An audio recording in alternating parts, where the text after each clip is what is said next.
Hello, I'm Russell Preston Brown from Adobe Systems, and here today I'm going to work on Adobe Photoshop Touch on an iPad 2 and do an interesting silhouetting magic trick where I want to take the silhouette of this woman's face and place clouds in there. Let's give it a try. First of all, I'm going to go ahead and make a selection. My favorite tool here inside of Photoshop Touch has to be the Scribble Selection tool right there. Once again, we go in and select the areas that we'd like to keep. Now keep in mind that if you zoom in on your subject matter, the size of the brush will change in relationship to your object, so it makes it much easier. That's the area I'd like to keep, and this is the area I'd like to remove by selecting the Remove button. Now the trick is to create a parallel line around your subject, just like this, and stop. And there we have it. A pretty good selection. I could go in and maybe make some corrections here to the hair, but we're going to do that in just a minute here by refining our edge. I'm going to go over here to my selection menu here of all my selection tools and select Refine Edge right there. You can see here the mask is not very sharp around the hair. We've got a pretty good mask around the face. I'm going to go in with this brush and start to paint over the surface.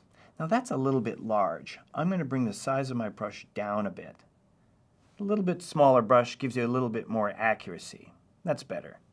I want to brush over the surface here, making sure I get in all the little fine hairs that go off here into the background, and one more touch there. That looks pretty good. I'm going to click OK. It then processes all of that information, so I have a combination of a soft edge around the hair and a hard edge around her face.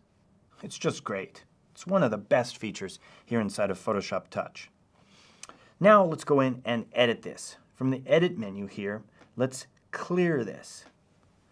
So we have this really nice silhouette. Look at the details in those hairs. Let's deselect from this, from my Select menu. Let's bring in some clouds.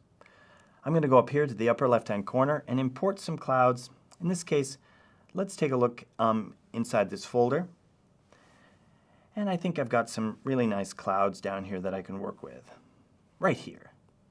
I have a really great selection of ways I can bring images in, even through a camera or the Adobe Creative Cloud. In this case, it was an image in the Creative Cloud.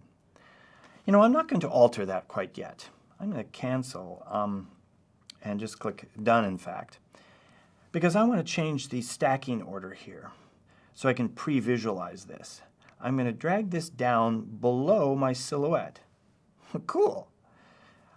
It's perfect. I can stop. No, let's adjust it. The combination of the two. Let's target this image of my clouds. Let's use my Move tool here. And now I can then distort and adjust this. I really like this, the ability to have the mask, and then it lets me put in the shape. I love the way this particular cloud worked, taking on the shape of the hair in this case as it winds through, and even a hairline. A really, really nice way that this cloud worked. And I even have my horizon line down here at the bottom. Let's zoom out a little bit more so I can see this. Looks great. I click Done. And there you have it. A combination of a mask here on top, my image below, and use that trick where you change the order, the stacking order of your layers. It lets you pre-visualize where your second element is in your silhouette, and then use that Adjustment Move tool to align it. That's a really nice, simple way to make a nice card or image for someone. And then, of course, send it off to Facebook or email it directly from Adobe Photoshop Touch here on an iPad 2. Give it a try.